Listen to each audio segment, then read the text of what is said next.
Three guys who combined to play 15 seasons in the National Football League trenches. Well, two guys. And Mackey, who didn't do shit. This is the O-Line Committee. Gentlemen, happy draft week to you and it's yours. Game week, and baby. And to all who celebrate. Do you have the draft? Time. Do you have the draft?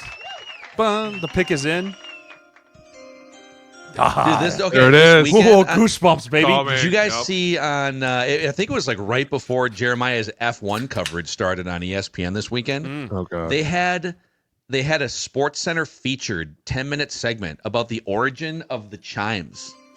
I did not see that. I did not see that either. Apparently, the chimes were they interviewed the composer guy who came up with the chimes. He's got his little piano there, and he's probably 80 years old now. And you're just kind of riffing, and you're just putting some stuff together, and just bam, it just comes out. That was it? That was the origin of it? Some guy just sat there riffing one day? It was only 10 minutes. I wonder how much he got paid. It wasn't for. an ESPN 30 for 30 series. But that's another thing. What's a 10-minute show? Are you sure this wasn't at like 12? If I was It was like within the Sports Center. If I was him, I would charge a royalty every time they play. Every time I hear that, I want 10 cents. I'm talking about every draft pick's like 25, $25, $25. Cha-ching, cha-ching, cha-ching. Once a year, baby, I'm making that cash. And then I do. Yeah, nothing. he should negotiate it. It'll be 1 cent for the first time you play it, but then it's double that and double that every time you play it. By now, it'd be crazy. So welcome in O-Line Committee. You got Jeremiah Sirles, Alex Boone, decade and a half in the NFL trenches, Phil Mackey here, and we got a bunch of fun stuff planned. And I think where we should start the show is it's draft week, and we don't do a ton of like college breakdowns or anything. And we don't really do like mock drafts on this show, but with just a few days until the draft, what is your biggest current draft take or opinion or thought? That the first round's way too freaking long. Like, yeah. There's no reason to have 10 minutes per freaking pick, dude. No.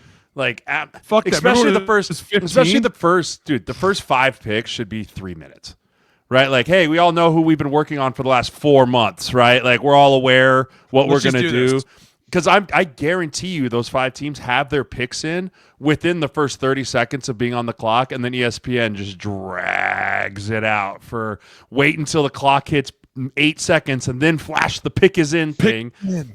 I hate it. Oh, God. Dude, and that it is true, though. They know exactly who they're going for. They just need Mel Kiper to talk for a little bit. But I will say, when you listen to Chris Berman at times, I could listen to him go off for about nothing all day. Well, just all day go, there's dude. 2 draft coverages now, right? Isn't there 3? Well, there's NFL Network, NFL Network, ESPN. In terms of official ones, those are the 2, right? Yeah. But then like every CBS, other platform is doing. Doesn't CBS have one now too? I don't know. And, there was Fox. way too many last year. Dude. Like, I need Todd McShay and Mel Kiper. I want to see them just go back. That's my group. I don't know. That's like I don't know, Todd. I think you're wrong. I don't know, Mel. I think you're too fucking old to be here. Mel's best available he sits at the number 1 best available for like and then 4 now you got rounds. Daniel Jeremiah, and you're like, Daniel, get the fuck out of here. You're not even that cool. Seriously, Mel Kiper's been doing this since '85. You calm down over there with shots across the bow. I can't. I'm sorry. Are you back on the energy drinks again? Yeah. Okay. Lent's over. So have we had a dip? No. Have we put anything in our lip? Completely. We're done. Have we had coffee? Had 1 cup this morning. Feeling good. Oh, there it comes. There's the thumb. There's the thumb. Yep. Ding him. Love it. Whatever.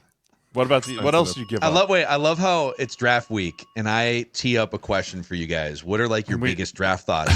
And it's Todd McShay and Mel Kiper, who haven't been together on TV in like 3 years. We want them back. I want them back. We can't help it. That's what I want. It's what we want to see happen. They used to go back and forth and riff, and it was so funny. Todd. We need it. We need it back. But no, I mean, so yeah, the first round's way too long. And the second of it, I don't like who they invited to the draft this year. Well, now Jackson Dart has decided that he's not going to go. Smart. But Jalen Milroe. Milroe should also watch from home. Right? I don't know. The uncomfortableness of watching Will Levis sit in that green room. What was that, 2 years ago? Yeah. Where you're just sitting there and you're like, oh gosh, dude, it gets cringier every pick, right? Like, oh, and then they flash to him and his girlfriend's like scanning on the phone and he's like scrolling Instagram and the faces are getting longer and longer. I'm like, this is awful. I think unless you're a bona fide top 10 pick, you shouldn't go to the draft. That is just my opinion. That is just, again, and maybe people see it differently, but I think the only way is if you're a top 10 pick, go to the draft. If not, be home, be somewhere, be with the family, throw your own draft party. Who gives a shit? Just don't go there. Because even if you get drafted as a first pick in the second round, it's going to feel like a letdown. Right? And that's a weird, like, you don't want draft weekend to feel like a letdown if you're going to get drafted. Right? Yeah, okay, sorry, you weren't one of the best 32 players in the world at this moment, but you were still a top 60 player. Like, that's awesome, but don't let it feel like, oh, man, I'm a second rounder. Like, it's okay. It's okay. It feels like it's mostly downside. Like, showing up, yeah, you get to be in all the photo Huge shoots, risk. and you get a bunch of FaceTime on TV, but all of that's less important now that there's social media because you can just, like, have a big social media following. I could see maybe, like, 15, 30, 40 years ago, your only chance to get national exposure would 100%. be to like be on TV and in the green room and stuff. And now it's just who was it? Joe Thomas was like this. Was he the second overall pick? with his dad. He was fishing with his dad, right? Yeah, which was awesome. Remember they showed him out in the boat and they're all like, yeah, going crazy. You're like, God, that guy is so cool. And by the way, Joe is the coolest dude in the world. So it's very fitting. But yeah, the risk to going, if you know you're not a top 10, is like if you're not Abdul Carter, if you're not Travis Hunter, Will Campbell. if you're not Will Campbell, and if you're not Ashton Genty, like if you're not those guys, you should not be going. Because other than that, it's like, dude, if you start to look like just silly from them bringing you up and being like, well, he's still there. Well, he's still there, and he's still there, and he's still there. And it's like, we got it. He is still there. Please stop showing him. It's really tough. Painful, dude. It's painful. Oh, absolutely to watch. it is. I mean, I remember Lamar sitting there all the way to 32, right? Or whenever it was. Like, it's just, I don't like Dude, it. they, It's only you know the what though? quarterbacks. They It's the still get quarterback. crushed for that because What was- everybody was talking about how they brought up gonna be a old running draft. back. Yeah, and they were like, "Oh, he needs to be a receiver," and it's like, God, people were so wrong about that. That's The so worst bad. ever was probably Brady Quinn. Well, Like, they remember- just loved Brady because he was so big. When we played Brady in his last game, and I'm not gonna lie, that dude was thick. But at the same time, everybody was like, "This guy's the greatest," and it was like, I don't know about that. Brady was a tough one too to just sit there all by himself. Oh, How far did he didn't fall 22. that far, right? I believe it was 22 that he fell 22. to. Oh, It was That's the same Brownies. thing. Like, he was supposed to be like everyone had Top said he was a five. top 5, and then he went at 22, and it felt like this giant letdown. Like, Same thing, cringeworthy. it's just not worth it. I Yep. don't know. Yeah. Coming from an undrafted free agent, what do I know? Yeah.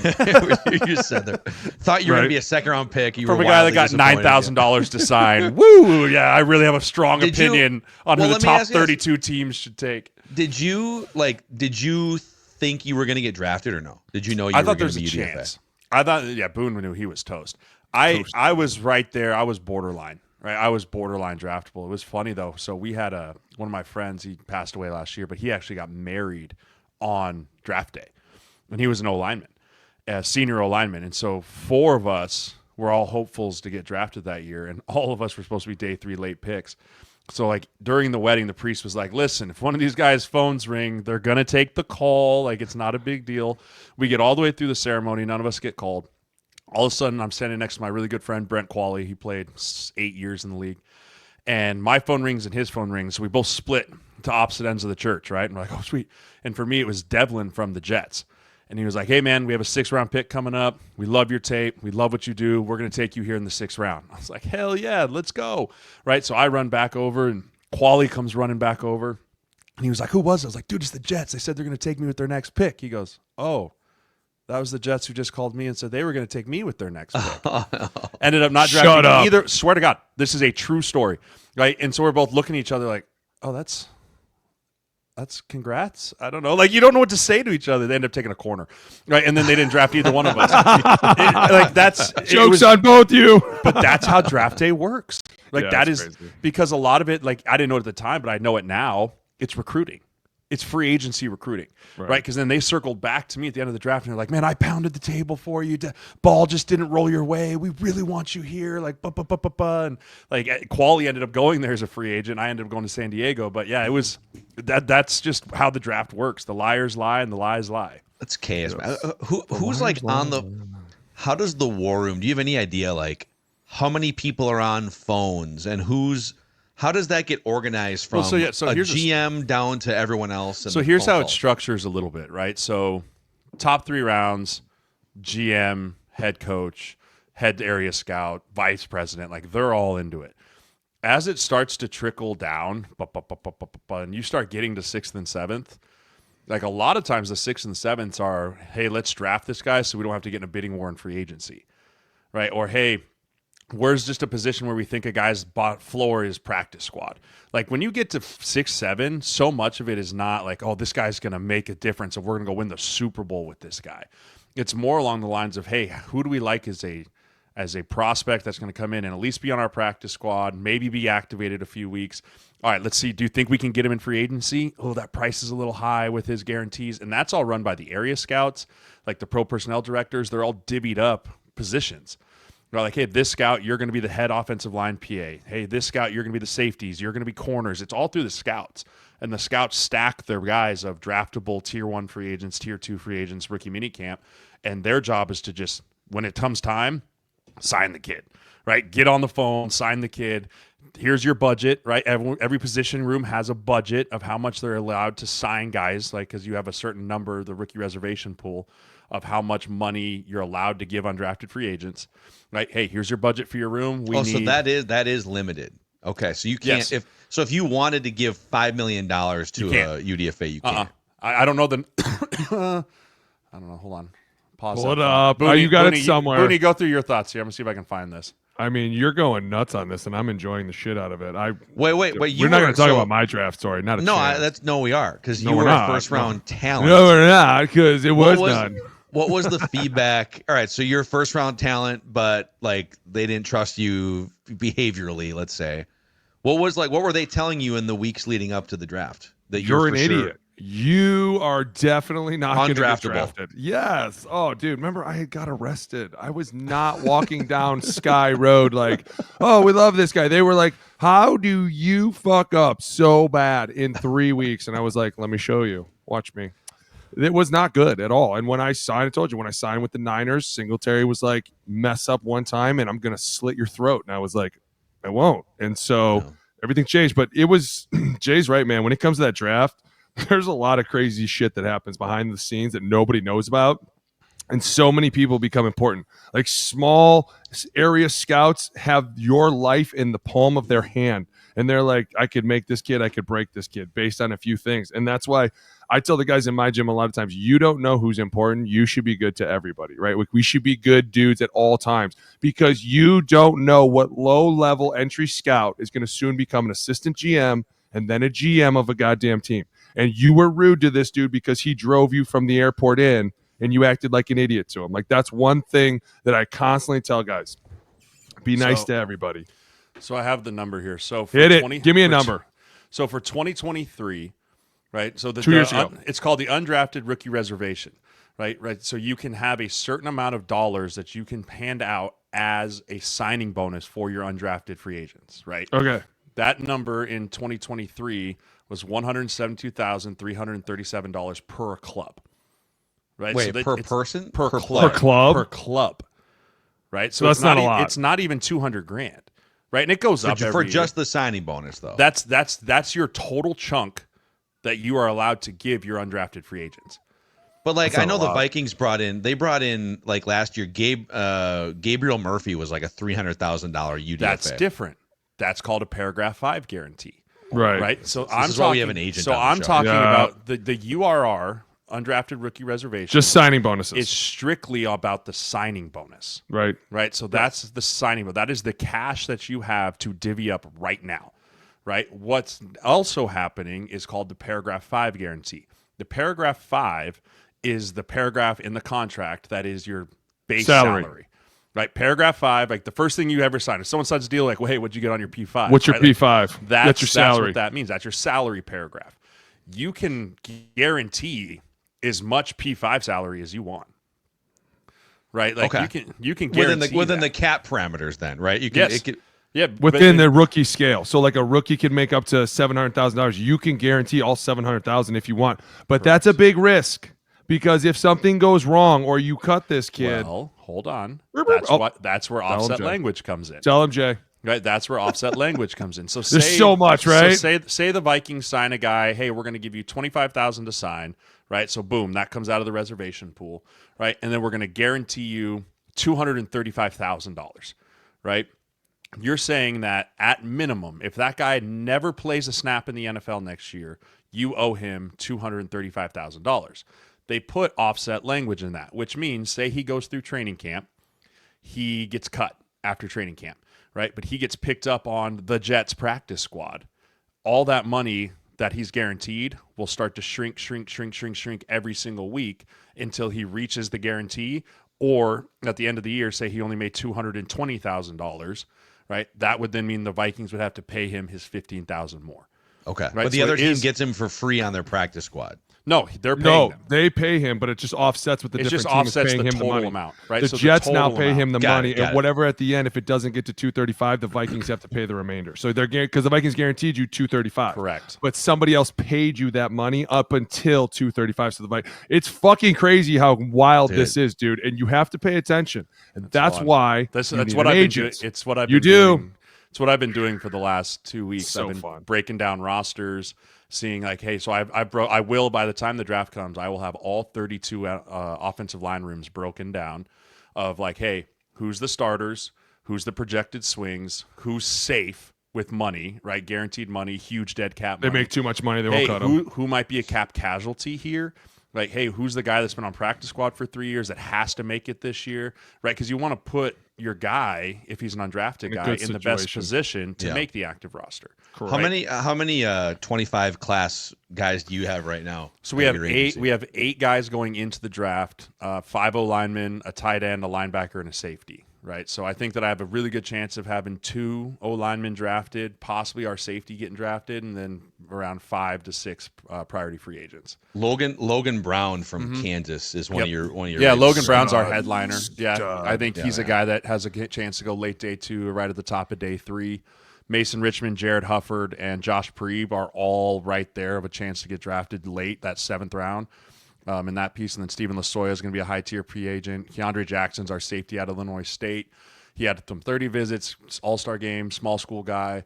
Then we have Xander Mueller, the linebacker from Northwestern, and then Sam Pitts, our tight end out of Minnesota Duluth, up there doing his thing. So it's been a really fun class. I've been busy. I've probably spent 50 hours on the phone in the last 6 days, but I'm excited, man. There's a lot that goes into the draft that's not just, hey, we picked your guy. Like post-draft, you need a good agent. Yeah, no, it is chaos, man. It's kind of crazy just to watch from afar, and you watch the TV production or whatever, and there's so much stuff happening behind the scenes. So another guy that it's a segue into, I think it's going to be our only mic on this episode because we have a bunch of other stuff to get to. But another guy that embarrassingly fell during the draft 20 years ago was Aaron Rodgers, and he's the first mic because I want Alex's thoughts on the Pat McAfee interview from last week. Yeah. Where Rodgers came out and tried to set the record straight based on the way he left the Jets. Mm-hmm. He essentially said, hey, they made me fly all the way across the country for what amounted to a 15-minute meeting conversation where they fired me. And I just want the world to know how terrible the Jets are and how awesome I am, Aaron Rodgers.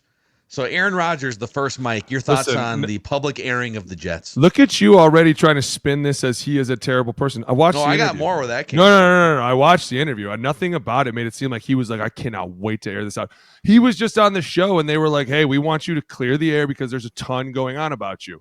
There's a lot of rumors going on, Roger. I'll give you the best rumor that was talked about on that show when he was like, I would love to know who said I want to be a part of the Vikings.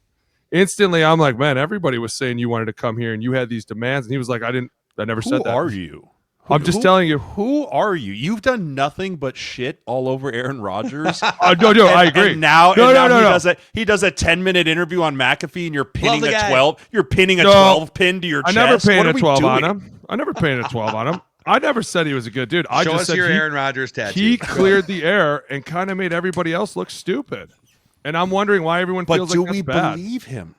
Why would you? Do we? There's a believe ton him? of people that could come back and be like, "That's a fucking lie. That never happened." There was a ton of people that could easily come out and say it. But those people, unlike Aaron, don't find the need to always have to get the last word, to always have to be right. Don't act like the NFL doesn't have to have the last word. You guys are both being silly right now. If the Jets heard that story and they were like, we don't like the way this is happening, and by the way, this didn't happen, they would easily come out and be like, that's a false. That's all they have to say. That's a lie. Instead, they have to sit back and go, well, it's true. And I agree with them. If you're going to fucking cut me in 20 seconds, do it over the phone. Listen, because I don't like the way you play and I don't like the way you take your media tour, doesn't mean I don't agree with you when he's like, yo, just fucking call me and cut me. You don't have to make me fly in to sit down and belittle me. I agree. Dude, I've been there. Zim, you could have just called me if we had fucking beef. Why bring me in? That's my whole point. And now everyone's like, you were there. My whole point, you knew it was the end. It was the end of camp. It's not like you were across the country. You were in the building. Yeah, you were in the building. You knew how it was going to end. He knew how it was going to end. You could have just done it over the phone. It's my whole point. I agree, dude. You made me saved a printer. You made me come all the way in here just to be like, and when he was talking about it, he was like, listen, he goes, I'm offended because you didn't just bring me in to be like, this is what I want to do. This is what I think. What do you think? And he's like, we could have just had a conversation. And I agree with that. There's no reason you can't have a conversation in this business. I agree with that. And there's times I don't want to like people, but you have to talk. And to be like, oh, you're out. Instantly, he was like, that's just bullshit. I have no problem with that. What's wrong with that? Do you think it's funny that like 12 years ago, he tweeted, in-person meetings are always better than phone call meetings? No. Do you think the Jets were maybe just honoring his tweet from 12 years ago? No, I think that they probably called him in and wanted to just do it right to his face. I'm sure that Aaron Glenn wanted to be like, listen, I'm taking control. I'm going to spin the narrative the way I want it, and it's going to go, I came in, put my foot down, and got him out.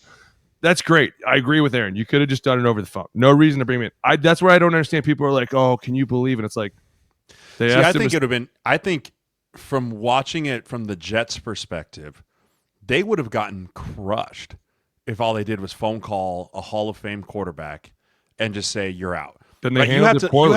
You have to look at it from the organization's perspective of, hey, we made a huge deal of bringing this guy in, signing him, running him out there. Like, it didn't work out.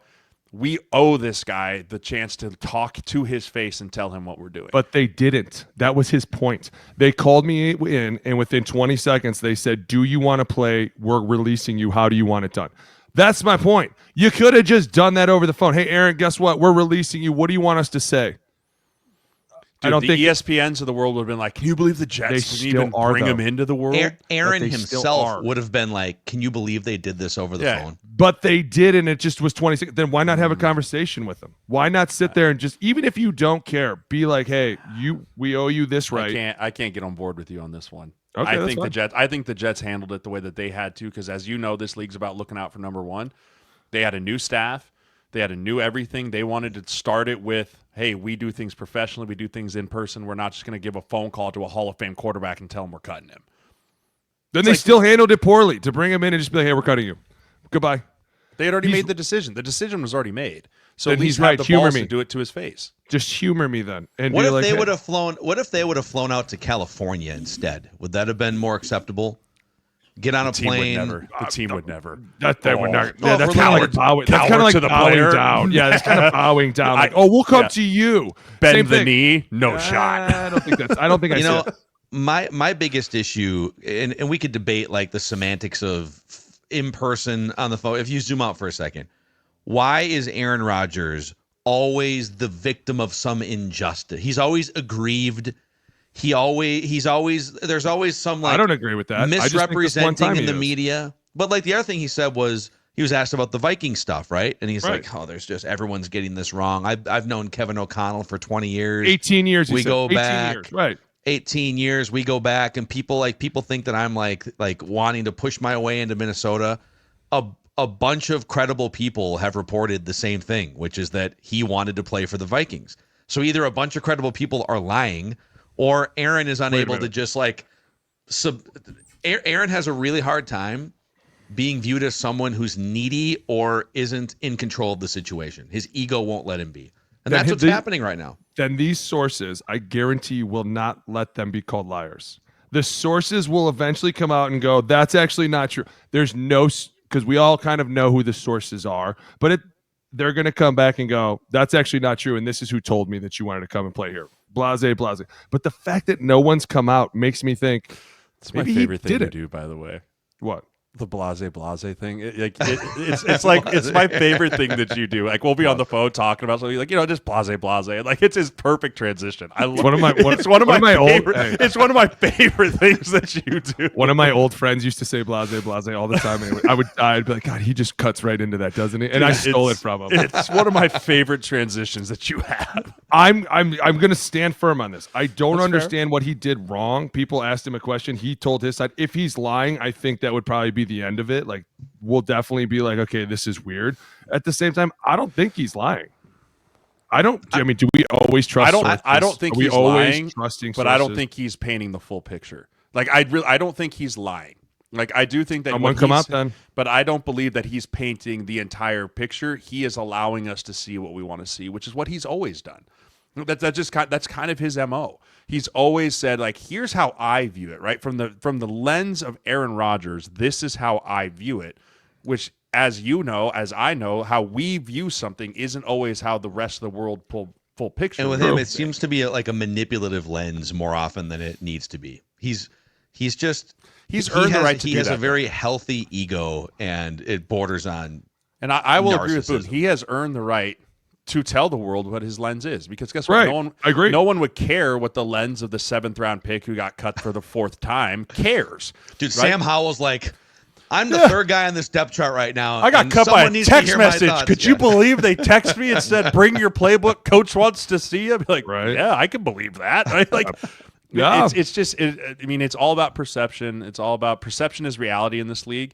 Right. And I think that either way this would have happened, it would have been perceived poorly. And so I think the Jets looked at from their optics, what's the best perception that we will come out of this looking better than Aaron Rodgers? We fly him in, we treat him like a professional, we cut him to his face. Like, I think that's how the conversation went. And Aaron has his version of, I can't believe they made me come in, they made me do this, they made me do that. Like, how dare they? Versus it could have equally been the other way around of, hey, we called Aaron Rodgers and we released him, and then our public perception looks like everything's about perception in this league. Everything from an organizational standpoint. And I think that's what ultimately forced them to do what they did. And okay, that's exactly what it is. I don't feel like he said, how dare they? I just feel like he was kind of like, I'm confused. Why bring me all the way in for a 20-second conversation? That's where I stand firm with him. I agree too. Why are you flying a dude in from here to there to cut if you're not going to listen to him? I don't think any of us would have really broken it down that much if he'd have been like, yeah, we got on a conference call with the owner, the head coach, the GM, and myself, or a Zoom, and we all talked, and we eventually came to the conclusion that this would not work. I don't think any of us would have been like, can you believe the fucking Jets? That's terrible. Yeah. But instead, we're going, well, yeah, why did you bring him in for 20 seconds? That's weird. Can I throw another layer on this conversation? Reckless.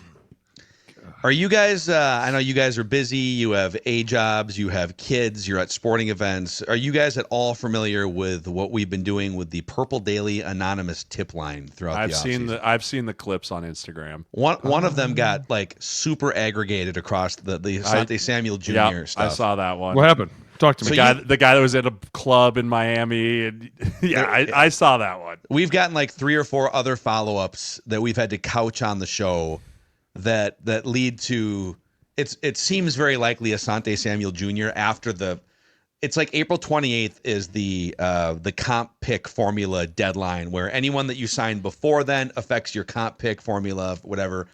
Anyways, which a lot of teams play the compensated pick game. A lot of teams.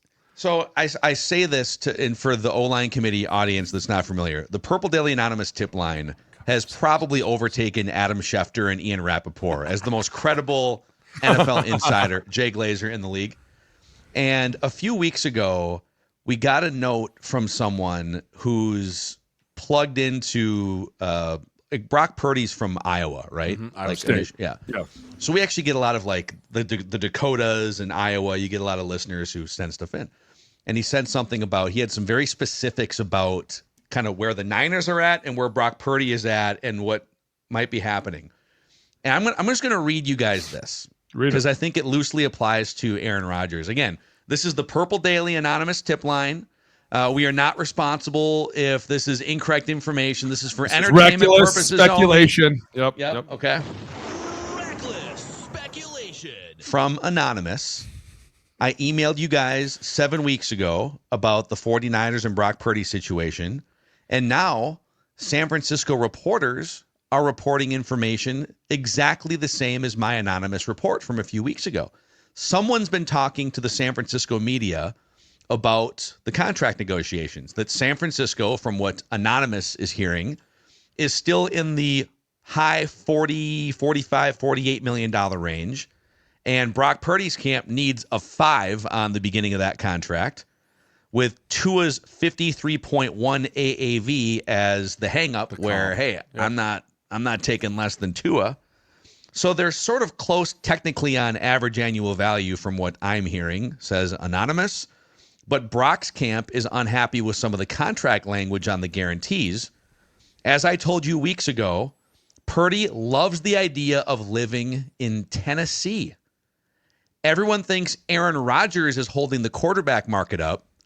It's actually the 49ers that are holding up the quarterback market, deciding if the Titans' second-round pick and some other capital will persuade the Niners to trade Brock Purdy to the Titans. Not a which chance. Would then open up 1 year of Aaron Rodgers to the 49ers back home in California. You have gone reckless, dude. That is so. You're telling me that they're going to trade Brock Purdy to the Titans for a second-round pick? No. It'd have to be for the number 1 overall pick. Well, he just said second round. Anonymous, that's why that doesn't make sense. If you're saying the number 1 overall, that's different. I would maybe go with that more. I would not trade the number 1 overall pick for Brock Purdy. I would take Cam here's Ward. the thing: if you're the Niners, if you're going to take Cam, if your plan is to take Cam Ward, why would you sign Brock Purdy?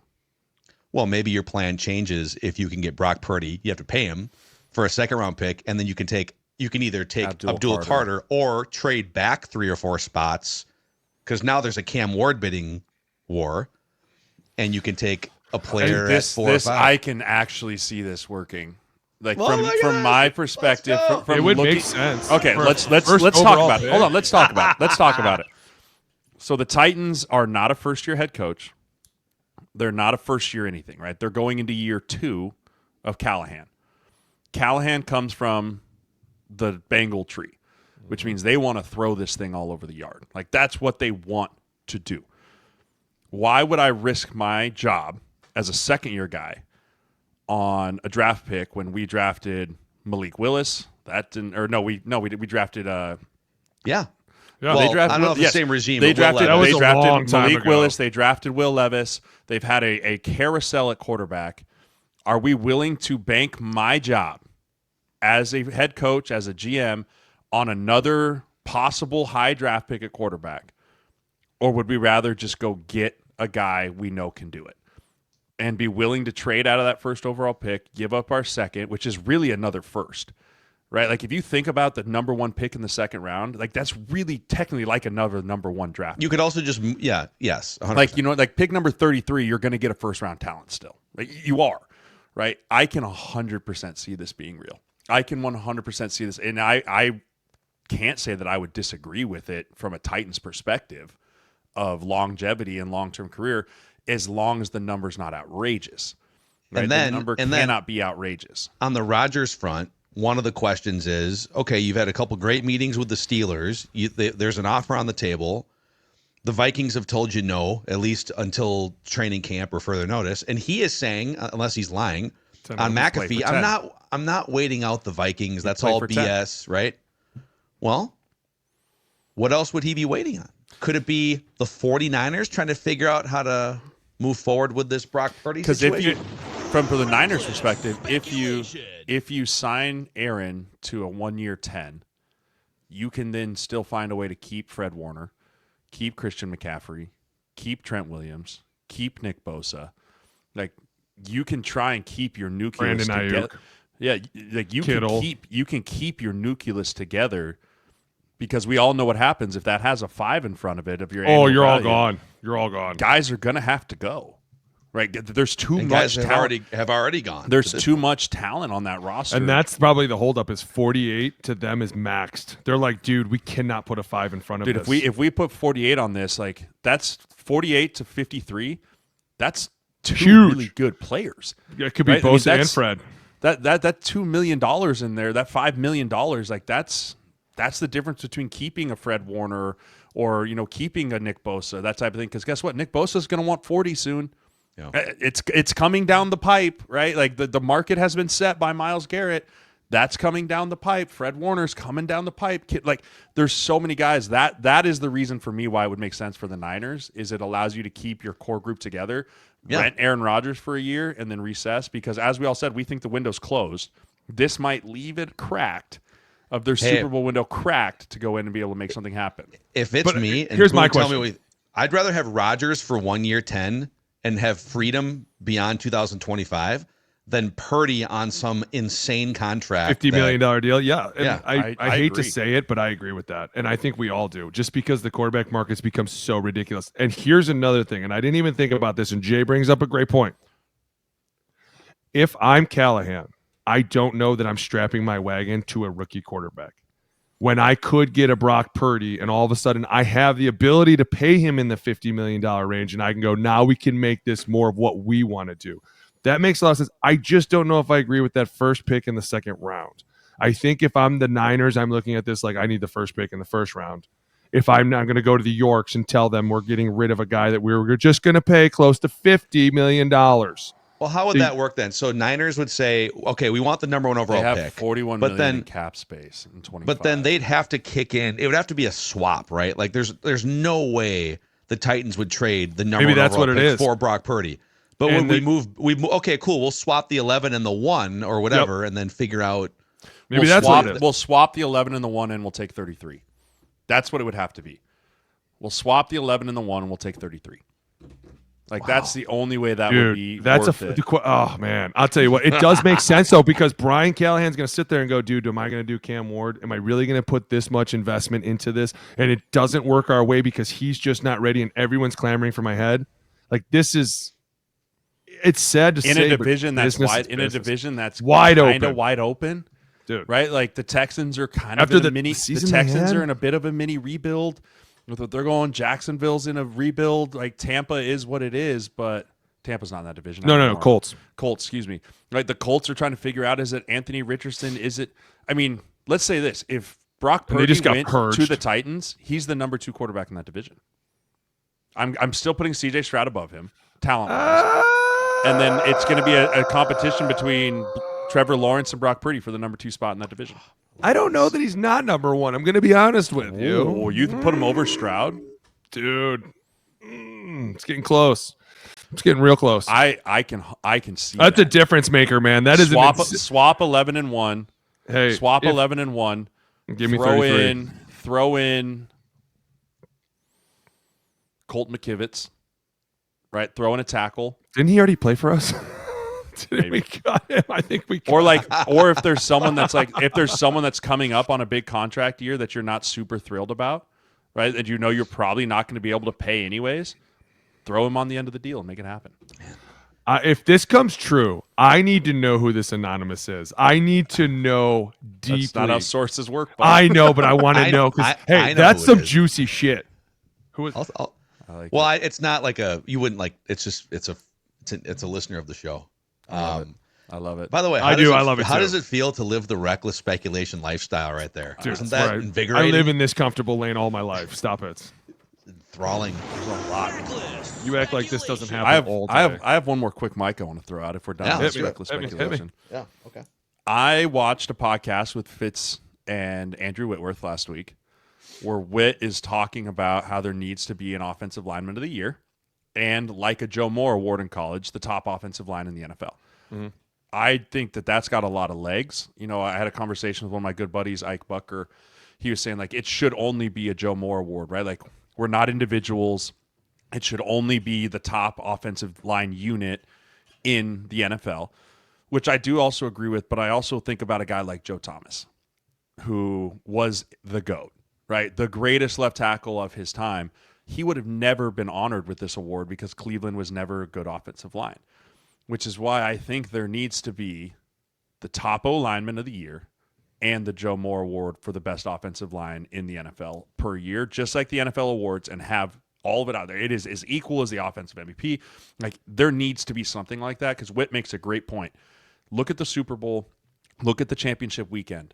All those offensive lines were very, very good, right? There's a big reason why they all got there. We need our respect. We need it due. And I think that if regardless if the NFL doesn't do it, I say we do it on the show next. And then we should do it on We- the show. there used to be one. We will have our own offensive line of the year and offensive lineman of the year award next year for the offensive line committee. And you know what? Put it in we the should stand. send them something. We should send them a plaque or some shit. That'd be fucking awesome. Yeah. Not even kidding. that But they hey, give a Wait, shit, let's but let's do it. there let's used do to it be retro- one. Let's do it There for used to last be year. one. There used to be one for the O-line, and it used to be the John Madden. It used to have they had like the Saints won it when Goody was there, and it used to have like 5 O-linemen built in stone, and it was like they had all got a picture around it, and I forget what it was called. And then we ended up winning it the year we went to the Super Bowl, and the PR staff tried to find the actual award, but nobody could find it. And then after that, nobody ever had it again.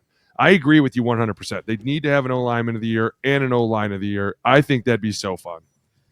Love this idea. So let's workshop this because like go. this would be the show to do it, and we should do it for the 2024. So I know that we're already like we're into the new league year, but we should do it. So for team Eagles, right? Like you run for 2,000 yards. They ran for 3,000 yards as a team, and it was the most yards anyone's ever run for from week 1 through the playoffs in NFL history. More games, but still. So. Any debate amongst the three of us that the Eagle, like if we're going to give a team award, Definitely the Eagles for 2024. They took it. They ran away with it this year, figuratively and literally. Lions question are becomes- the Lions are the runner-up. I'd say the Lions O-line is a runner-up for me. I'm going to pull up PFF just to see what they say too. Lions is a runner-up, and I mean the O-lineman of the year for me is going to be Penei Sewell. I'm gonna have a hard time not giving it to him too, because you know how much I love him. I mean, he's a fucking listen. stud. Like, there's plenty of guys you could debate, but he was the most dominant one-on-one blocker in the NFL last year, in my opinion. Right? If you're looking from a purely individual's perspective, dominant from snap to snap to snap, it was Penei Sewell. Yeah, that's where you guys with like context and eye test. I love him to death, but there's so many guys that you could put on that list too, though. Like they would, but I guess you're right, Jay. I mean, Penei is one of those, and also the athleticism that he's had lately, fucking insane, dude. Probably has to be. Well, I was gonna say probably has to be a playoff team. Joe Thomas should have won it a bunch of times. Never played a playoff game. Maybe played one playoff game. I think he played in one. The highest graded offensive lineman according to PFF was Jordan Mailata, Eagles. And then, I mean, Creed Humphrey is in the top 5 or 6. Penei Sewell is 6th on this list. Stud, only 1 sack. That also is the way that they break that down is based on shit that they think. We are just saying from an eye test, this is the one guy that we think lines up and is fucking dominant. Because when you play him, you're coming. The thing that they don't incorporate into those grades are what they ask the player to do on an individual basis. Right. Like, hey, when we have to have it, You're going to one-on-one. Who are we running behind? Right. Hey, when we need a slide to a 3 technique, who are we willing to leave on the island? Right. Right. Hey, when it's a pin pull, who are we pulling? Right. Like for me, it's very much about how much can that player make a difference, like a receiver, like a running back, like a quarterback, like what the Lions ask Penei Sewell to do versus what they ask a guy like Taylor Decker to do, who is a great player in his own right. Very different. Yeah. Right. Very, very different. That context is key. And for that the context is only individual. found on tape. Right. And that's not, there's no PFF grade where it's No. like, hey, what did they need him to do? Like you got to cut the tape on to see that. Right. You know who at least deserves a spot in this discussion? I think the year that for the individual, Tristan Wirfs. He was the one guy I was going to say that's going to give you a hell of a run for your money because he is one of the guys. Number one, they've asked him to move spots. They asked him to switch sides, right? And then he lines up and he's fucking dominant on the left. Like him and Penei, in my opinion, have had the 2 best years, and they are the 2 most. I mean, Penei is obviously not underrated. Everyone knows how good he is. But Tristan Wirfs goes a whole year without ever being talked about, and is fucking dominant. So I think for me, it's 1A and 1B with those guys. I mean, he's one of the few guys that's been all pro at both tackle spots, right? Which is crazy. That's wild. Fucking crazy. So we need to figure out. We need plaques. We got to send them some shit. We do. We got to find them.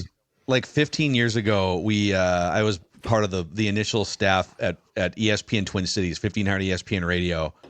And we had all these, it was like local sports talk shows. Tom Pelissero hosted the night show together.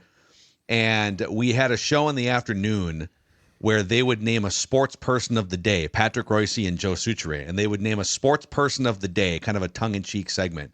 And they would have these little printed out certificates, and they would mail them to whoever was the winner. The intern who was in charge of mailing those certificates was Jamie Erdahl, now from Good Morning Football. So maybe we could get Jamie to help us figure out how do you mail plaques and certificates to athletes here. But absolutely, I love this. Dude. You just send it to the facility, to the team, and they'll give it to them. Okay, but it has to be marked because anyone can just mail something to a. Yeah, but we all get it. They all put it in our lockers. Yeah, okay. We'll have it come from so the O-line committee. I write a handwritten letter to Tristan Wirfs. It'll show up in his locker. If he reads, it's another thing. But it'll show up. He doesn't have to open it. Okay, it's hilarious. I think it's time now for Jay's F1 minute, boys. Oh, vroom, hey, did you get MFers. the soundboard set up yet? Not yet. No, it's you got to get because it's the dun dun dun dun D. And then you go. Yeah. You got to find the F1 minute. Let me. I'm adding it to my extensive list. Put it on the button bar. Plaques for O-line committee awards and F1 sounders and some other stuff here. So, okay, Jeremiah loves F1 racing almost as much as Boone does. Verstappen. Yeah. Can't wait to hear about him. It was such a great weekend. Oh God. All right, 60 seconds on the clock. It is Jeremiah Sirles F1 minute. 3, 2, 1. Beep. Lights out and away we went in the Jeddah Grand Prix. The best qualifying weekend we have had to date. Unbelievable qualifying session. You had George Russell sit provisional pole.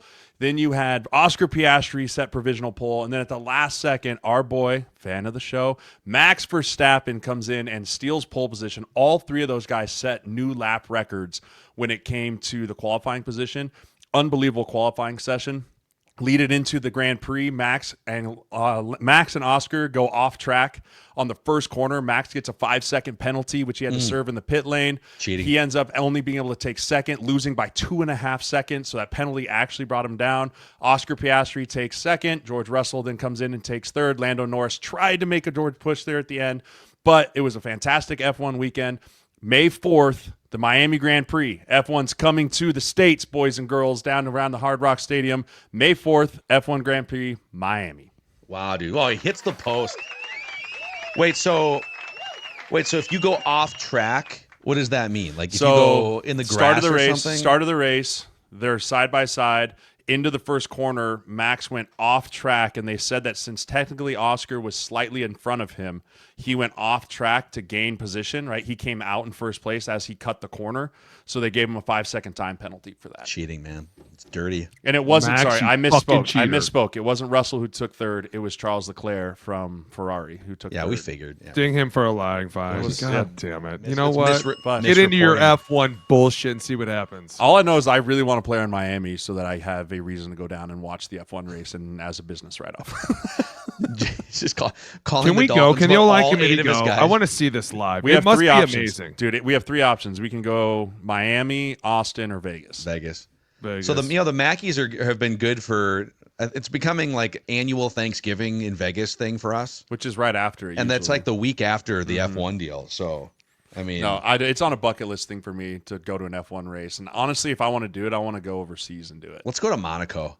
None of us can afford Monaco. What's friend. the I've seen pictures. None of us can afford Monaco. Do That's we know one, someone with a yacht that we? Yeah, could, we need someone that we can. Where's the Jags owner with the yacht? We'll need to borrow that to pull up. Shed. We need to borrow this real quick. But yeah, no, super. It was a great weekend. Super exciting. Super fun. Super All enough. right, boys. Time for some dumb football questions here. Hit to me. Finish up the show. You can always submit via the YouTube comment section on the O-Line Committee YouTube channel. Click that like button and the subscribe button if you haven't already. Maybe you're new here. Welcome in. Happy draft week. So, actually, you kind of already addressed this one from Dave Poe, but it said, if Jeremiah can answer, how many players in the draft does he represent?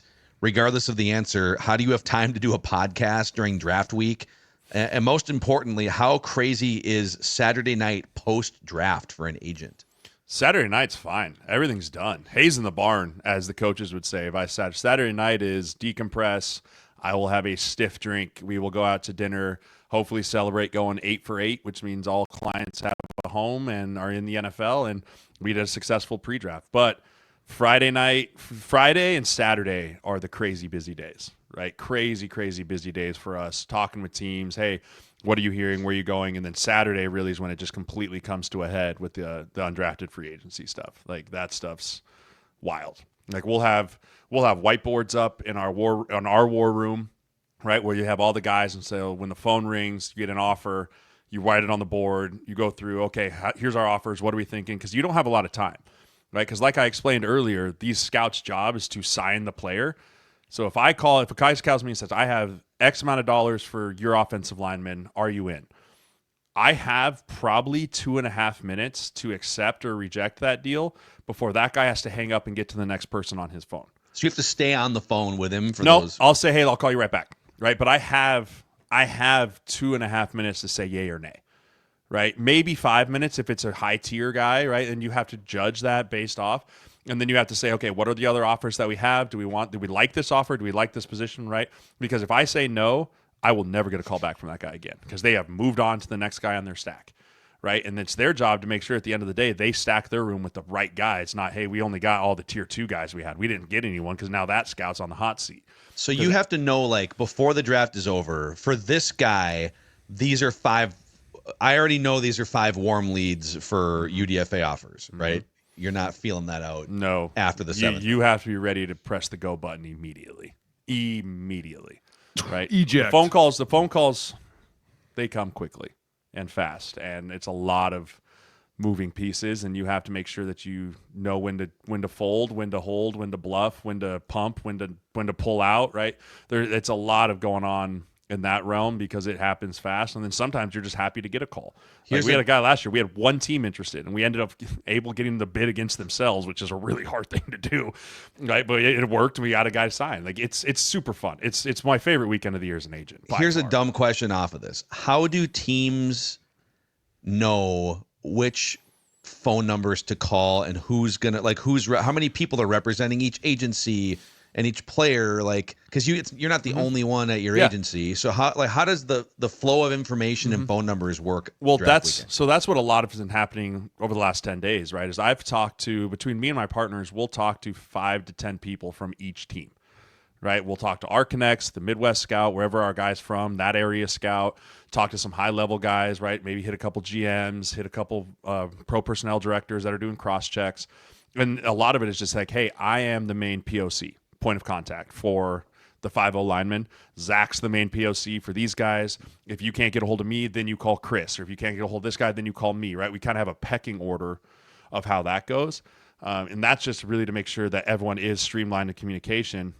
And we've started the conversations already about interest level, right? That's what this whole last few weeks has been about, is like, hey, by the time the draft starts on Thursday, every player will have a ranking system that I've created of like, hey, here's your 10 tier 1s, your 10 tier 2s, your 10 tier 3s, right? These 10 love you, these 10 are so on you, these 10 say you're not even on their board, right? Like, so that is all what's going on now. And then it's my job to stack those and change that as the draft goes, because a team that really likes our guy, right, and I might have as a tier 1 team, goes out and drafts 2 linemen, 1 in the 2nd, 1 in the 5th. They're now out of my tier 1 because now the roster is even harder, regardless if they still like him or not, right? So there's just a lot of moving pieces that happen on draft day too on that realm. Let's see. Jay Lee 5692 says, how important is personality in picking or drafting or acquiring, however, players in the NFL? Personality.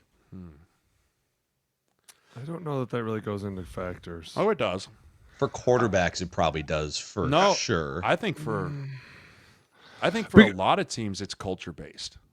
But I think if somebody's more quiet, they're not going to be knocked because they're quiet, as opposed to guys that are more loud. They're going to be more. Well, that's the thing. Like character red flags, I guess, would be the question. That's a different. That's a right? different. Not necessarily personality, but like personality red flags are a big piece of the draft process. Big. Speaking of, did you guys see? It's so sad, but there was a mugshot going around this morning of Justin Blackman. Yep. Dude, he looks terrible from what he used to look like. And I was actually just looking at that before we jumped on. That is such a shame, dude, because I remember when they drafted him, I think he only played in like 8 games before he was suspended like indefinitely for weed and alcohol.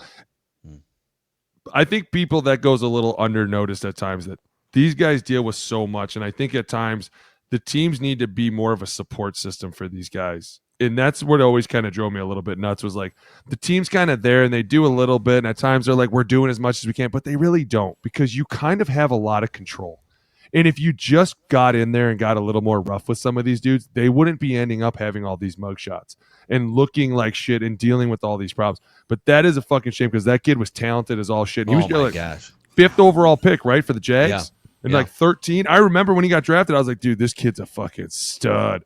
8 games later, they were like, he'll never play again. And there's that famous story of, I think it was like the Buccaneers, I think it was, sent a scout to essentially follow him to college bars during the draft process.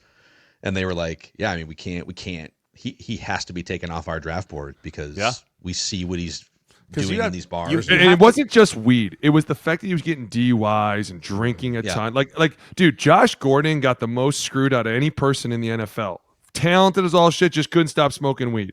I don't see a problem with that. The minute you're getting DUIs and you're at the bar late at night and you're not giving a shit anymore, that's when people should be like, okay, this is a problem. We should get in front of this full steam, right? And just remember, most of those players will listen to you if you go, hey, the checks are going to stop coming if you don't go to fucking rehab. We're going to drive you there every fucking day. And when you say enough is enough is enough with the checks coming too. Like eventually guys will wake up to that, but the teams don't do enough. And it's sad because I saw that mugshot. It looks nothing like him. Yeah. And I mean, and back to like the idea of the character and personality, it's not, the draft is obviously about getting talented players, right? Like that is the end all be all is we want to draft the most talented players. But you have to forecast a little bit of, hey, when we get this talented player, what baggage comes with him, right? What baggage comes with him? Can he handle being an NFL player? Does he have 35 dependents that are going to be calling him every single week asking for a check that's going to take away from him being able to contribute to this football team, right? Does he have a personality? Because Booney knows this too as well as I do. I've always believed this. Money doesn't change who you are. It just heightens who you actually are. Like money never, I don't think money changes who a person truly is. But life-changing money, and you're talking millions of dollars, will just heighten who you actually are at your core. Right? And so if they see a guy that's going, man, I don't know if this guy can handle being an NFL player for 4 years, I don't think we can draft him in the second. Like, I don't think we can draft this kid and give him $7-8 million over the course of 4 years if we might only get a year out of him because he can't handle the mental pressures or the family's going to be an issue or, you know, he's going to be out at the bars and get a DUI and we're going to have to cut him or whatever it might be. Like that stuff plays such a factor into the draft compared to just, oh, he's a shy guy or he's a loud guy. Like it is what you bring with you into the NFL will follow you. And if you don't get deemed by the NFL being able to handle that, they will drop you. They will 100%. drop you and drop you and drop you until maybe you're looking as like a 7th rounder now when you could have been a 3rd.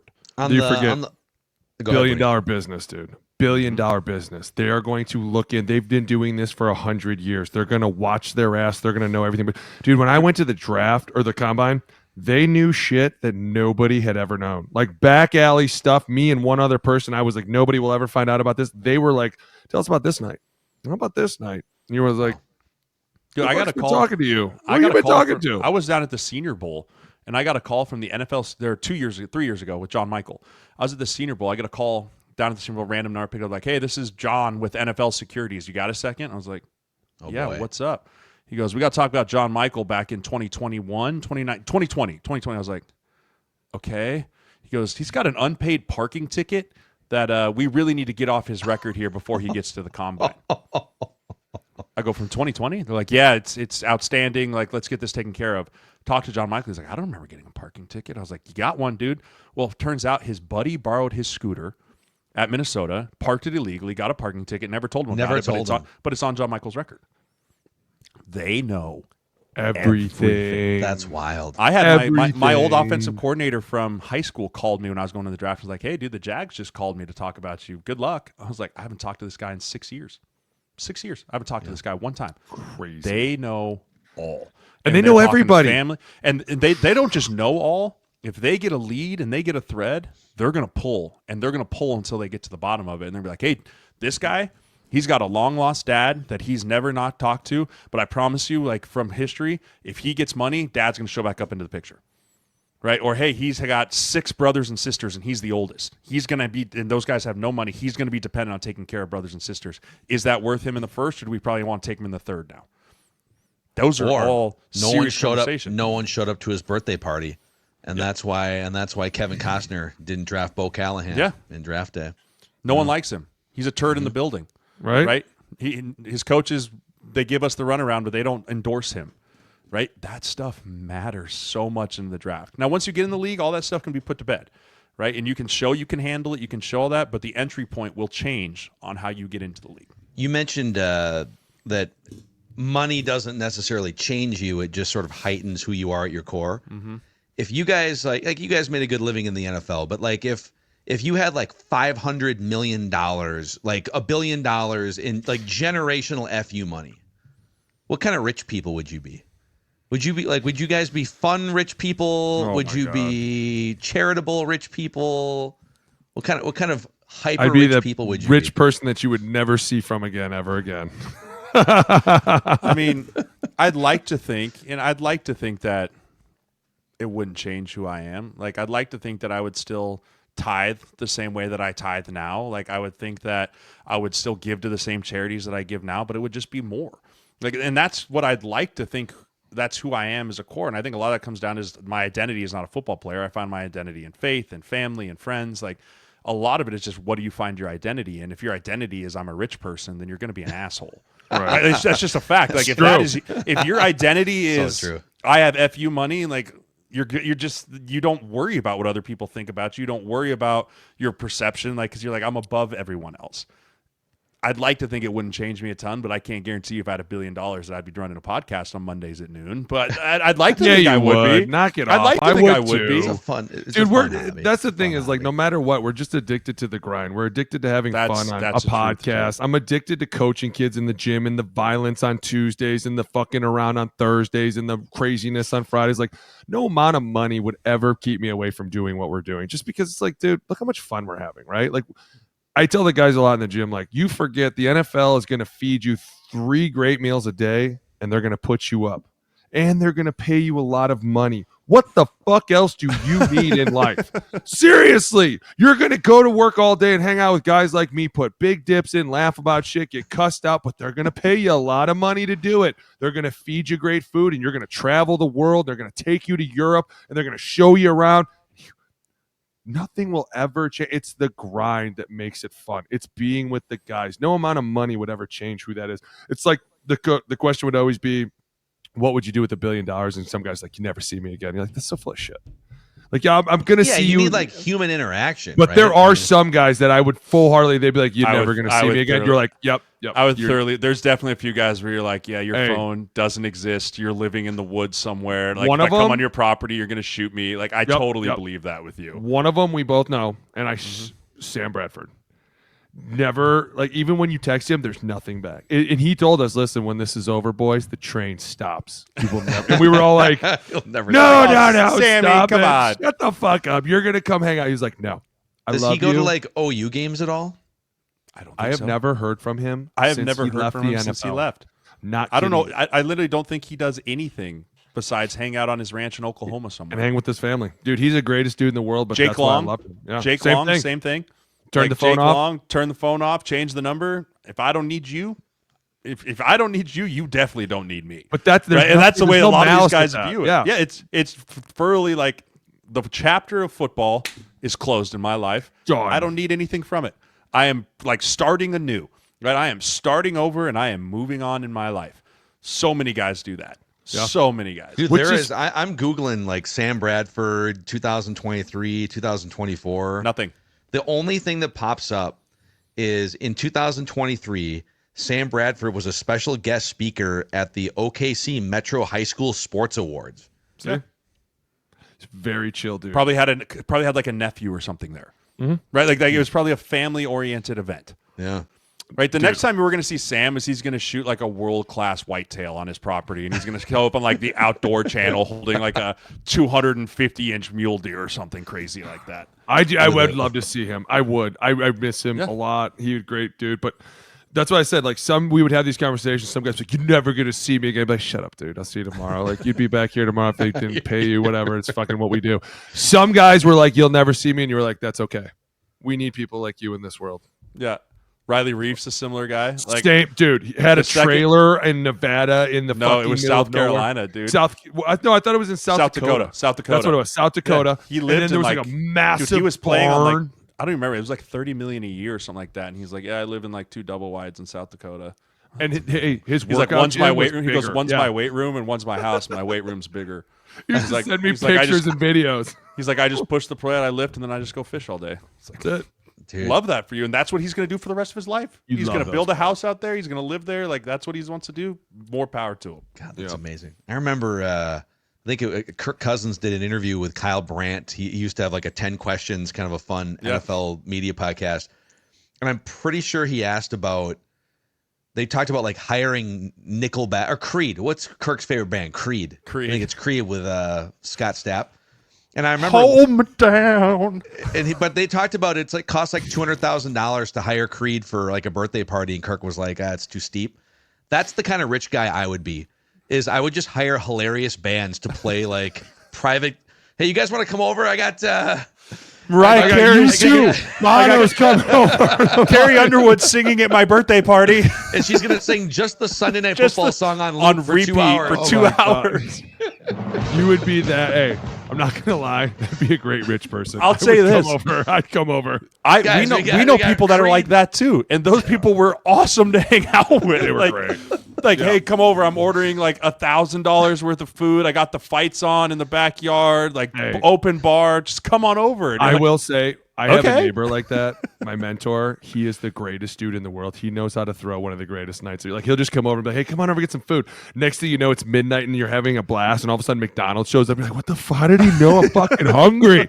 Like, it's just, you love those. Those are the dudes that you are like, this guy knows how to fucking party. They're the best, and the league has a ton of them. And mostly it's because the guys are so crusty that they're going to ask so much work from you that we got to have a little bit of fun. And you're like, okay. I remember going to one of those parties like, I wonder what this is going to be like as a rookie. And you walk out like, that show Playmakers was not wrong. Holy shit. I am so ready for this life.